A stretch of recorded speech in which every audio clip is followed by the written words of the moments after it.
Welcome to Learn News. Subscribe to my channel for exciting tutorials. Hi learners, welcome once again to Learn News. Hope you are doing great. I have come back with another tutorial which is integration of Spring Boot with HashiCorp Vault. But first of all, we need to understand what is HashiCorp Vault, and here it is. It's a secret management tool that has been provided with the help of HashiCorp, and it's designed to control access to sensitive credentials in a low trust environment. It can also be used to store sensitive values and informations, not only in case of secret, but also you can store certificates in that. And the key features of vaults are like secure secret storage. Arbitrary key value secrets can be stored in vault. Along with that, dynamic secrets. Vault can generate secrets on demand for services such as AWS, Azure, or SQL database. Encryption of data can also be done with the help of vault, and followed by its decryption without storing it. And there is another feature, exciting one, which is leasing and renewal. All the secrets in Vault have a lease associated with them, and after a specific time, the lease also expire. And finally, the revocation, which is Vault has a built-in support for secret revocation. You can revoke the secret. So, as you can infer from this slide, uh, Vault is basically a secret management tool where you can store your secrets over there, be it a user or password, credentials of a particular third-party service which you are using. You can store them in the HashiCorp Vault, or also you can store the database configurations, the credentials in HashiCorp Vault. Okay, now we are going to show you a specific use case where this is a typical Spring Boot application which is having a backend database, and this is the web console, which is not a secure environment, and it is trying to access one of the REST API endpoints exposed by the Spring Boot application. And we want the data which is in the database to be very much secure. In order to do that, we can achieve it either we can expose whatever REST API which we are exposing it, we can protect it with the help of a SSL certificate, and that certificate can be stored in the vault. Or we can do another thing is like what Vault can do is Spring Boot will fetch the secret or credentials which is during the startup time from the vault, and it would be storing it temporarily, and it would be utilized for connecting the database. This is a typical use case. But for our example here, we are not going to show this one. Rather, what we will show is a typical Spring Boot application here, which is implementing a command line runner. And in the command line runner, we are fetching the credential, username, and password. So this is an object which is a credential object, a configuration property, which is having two attributes. One is username, another is the password. And both the username and the password will be fetched from Vault, will be primarily stored in Vault, and will be fetched during the runtime, during the startup. And here for the configuration details, we need to use this bootstrap.yml or properties as per needed. These are having some specific informations that we need to give. Say for example the application name, followed by the scheme, and whether the key value storage is enabled, and followed by the token, the root token. Okay, so what we are going to do is we are going to bring our application up, our Vault server up.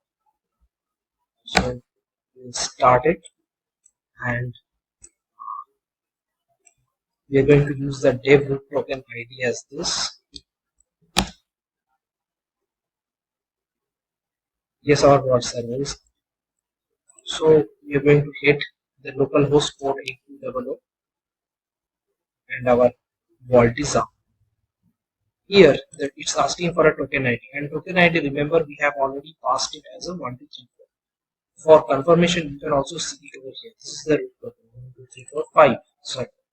Yes. So we are going to give 1, 2, 3, 4, 5, and this is the secret index. These are the secrets. You can see that here the secret key value secret is empty. So what we are going to do is we are going to, first of all, for doing anything, we need to set the vault address. Okay. we're going to set it. We have already set that. This needs to be done once our vault server is up. Next, we are going to do what is vault kv. This is the command. Put under, we are putting a secret under for the application Spring Boot Vault, and this is the user, this is the key, and this is the value. We are going to store two keys with its corresponding values. Let us store it. There are certain commands which are there, and yes, this is stored. So what we are going to check is vault get secret slash Spring Boot Vault. Once that is done, you will see that learnuse.password, learnuse.username, the values are there. These are the data which we are storing. In order to fetch the data, we are going to use the Spring Boot application. And this is the Spring Boot application. This is the credential I have already shown you.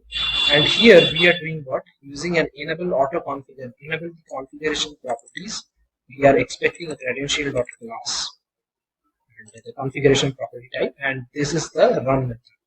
I will share this code base in the GitHub link. No need to worry about that. I am simply going to run this one.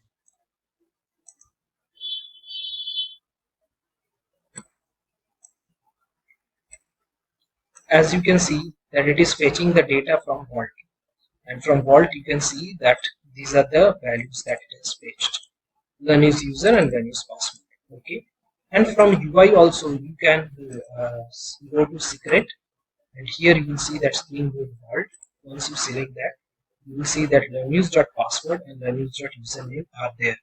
You can also uncheck this one to unhide these values, or if you want in JSON format you can also check it in this way. And here also provision of versions are there. If we try to change this secret key is this secret app is Spring Boot Vault.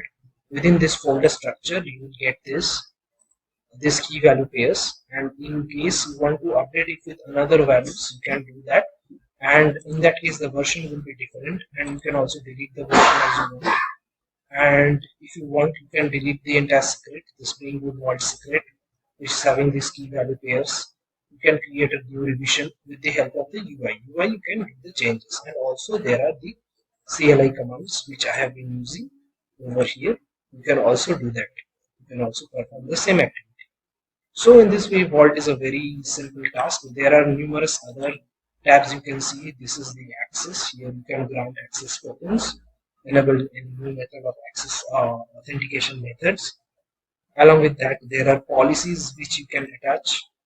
Okay, root policies or default policies, access control list policies, and there are various tools which you can use, and there are various other things, other stuffs you can play around with Vault that we will come up with for coming tutorials if I do it any. Fine. So this concludes the session.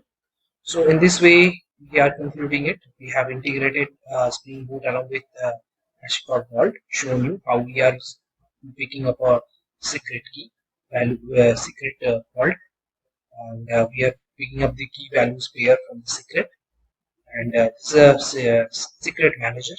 And also I would like to show you this particular page, learn.hashicorp.com tutorials. You can get a lot of stuff over there. You can study more in details regarding the Vault. What are the features, what are the stuffs, what are the things it does. Yeah, this concludes the session.